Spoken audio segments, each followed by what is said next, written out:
Good morning, everyone. Very happy to have you all today. The bank's core remit is to finance or facilitate the financing of the real economy. The energy transition is the deepest transformation our economy have to go through since the Industrial Revolution. So today, banks have a key role to play, have responsibility, and ability to influence the ability of the economies to transition. And at Natixis CIB, this is what we are definitely working on and targeting. Banks are key enabler in the economic value chain. They are even in some situations a powerful spur through the orientation of capital towards low carbon assets or players. And this is how they can play. The key lever is obviously the access to capital and the conditions to this access. So that means a climate-adjusted capital allocation strategy. It means strategic dialogue with the clients on the matter. It means as well products and innovation in terms of supporting our clients in the transition. Very quickly, a few concrete examples. We have made decisions, banks have made decisions to increase their capital allocation to low-carbon transition players. They've also made and announced some objectives in terms of reducing capital allocation to the upstream sector, which is the exploration and production for oil and gas. They are also creating products in terms of transitioning.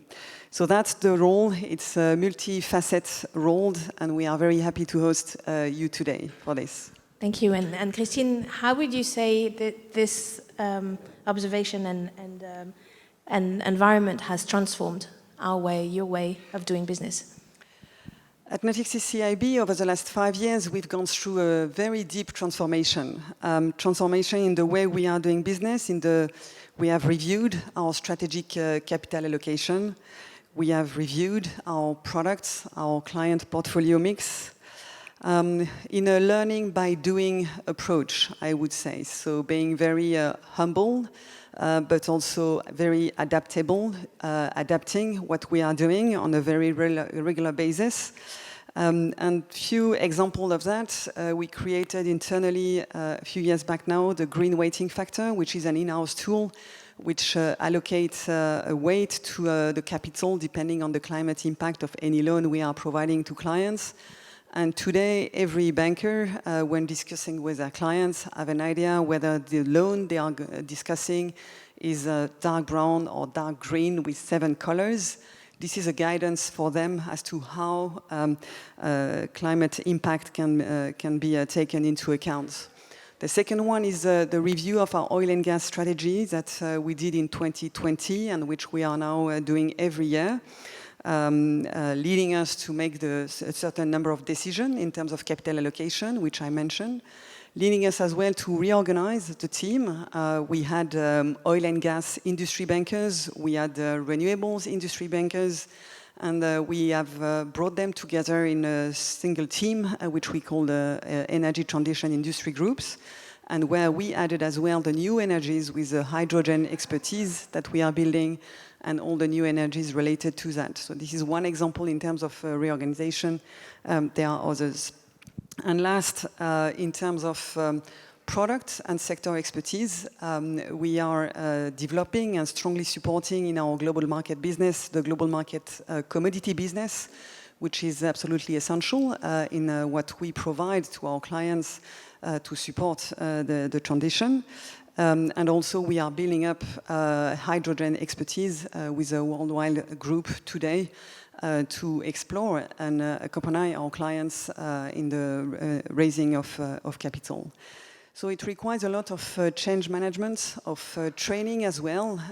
We created as well an energy transition steering group that you are leading, Orit, with senior management, with experts, so that we learn also, and that senior management as well learn more about the energy transition on a very regular basis. So this is a journey. This is a journey that we definitely cannot do alone. We are doing this with our clients, but beyond our clients also with all the stakeholders that we have in the economy. Thank you, and Christine, Mohamed. How would you concretely describe the way you are accompanying our clients in their transition?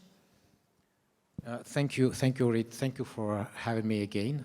I remember 5 years ago, it was at the first edition of the Green Summit, I think. We made the introduction, and at that time, we spoke about green bond, which kind of assets are eligible for green bonds. We spoke about taxonomy, actually. Many things have been made since then, many advances, but now we are convinced, I'm convinced that the challenge is even bigger today. We cannot really do the transition without transitioning the whole economy. The brown and the green sectors, the brown and the green industries. For this, of course, we need to think about allocation of our balance sheet. We did a lot. We are doing a lot on that, as mentioned by Anne-Christine. But it's not enough. We can do better and more. Actually, the banks are not the only provider of capital to the different industries. The banks are part of the provider of capital, but the banks are actors, are intermediaries, are brokers. They can do more. They can do more to fuel the energy transition. They can do more to help the economy decarbonization. Give you a few examples for that. We decided 2 years ago, actually, to start doing derivatives on carbon certificates. We did a few transactions in repo carbon certificates last year. What does it mean? It means that a company that's making efforts that is saving carbon dioxide can immediately transform their efforts of this year and over the coming years into real cash today. They can pre-sell, they can pre-fund their effort in the future. So we're providing additional source of capital to continue to invest in the energy transition. We started trading power yesterday, actually. It's a good day yesterday. And how this could help the energy transition. So you have a solar farm, and you would like to hedge or de-risk your business to capture more capital from investor. How to do this? So you're building your solar farm, and then you are pre-selling your power. We did it exactly on oil and gas a long time ago. So now we're trying to do the same for the green energies. We're doing a lot of efforts, and it should be done by all the actors in the financial industry to make the investor more familiar with new technologies, green hydrogen, bioenergies, decarbonization tools. This is a new source of capital.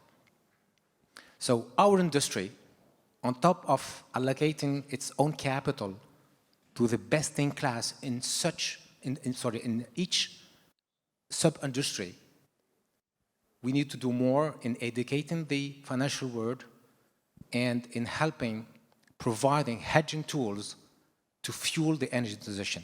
Let's keep in mind that we won't succeed in the energy transition without making it socially acceptable.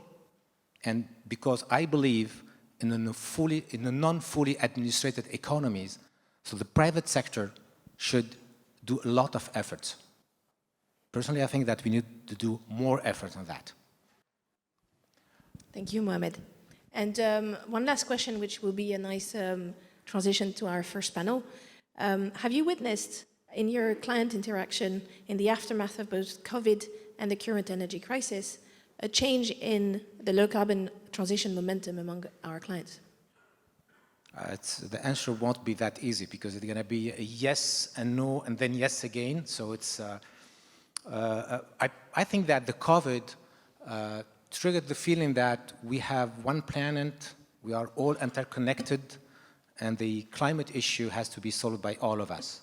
All of us means the developed country, the industrial country, APAC, US, very important. So COVID started the feeling, maybe for young people more than the oldest one, but we started feeling that we are in one room, not even in one house, it's one room, we are all together. This was a beginning of something. Now, the war in Ukraine, the dramatic war in Ukraine, it's a sad situation. It increased dramatically the price and the cost of oil and gas, actually. It's bad for our economy. It's bad for the carbon dioxide that we're emitting today. It's a sad situation, but I feel like it could be a trigger for massive investment in Europe, in APAC, and maybe in the US as well. So if you think about Repower EU, if you think about Inflation Reduction Act, if you think about the accelerated pace of investment in renewable energy in China, there is something behind this. There's strategic issue and targets from the different jurisdiction, but it's actually, I think, it's going to be a good thing for the energy transition. Europe, for sure, we need to be independent, so we can invest massively in renewable energy in order to be totally independent from Russia and even from other countries in the near future. But because I think that the cost of renewable energy will be cheaper than the cost of making power from oil and gas, China and the US cannot stay behind this race. So Europe, we're going to suffer for sure for 2 or 3 years, but we're going to lead the world in terms of investing and accelerate the pace in the energy transition. So it's yes for COVID. It's not a good news for the war, but it's going to be yes at the end of the day. I'm still positive on that. Thank you, Mohamed. And with no further transition, I will invite Cedric and our speakers of the first panel to join Anne-Christine on the stage. Thank you very much, Mohamed, and Anne-Christine.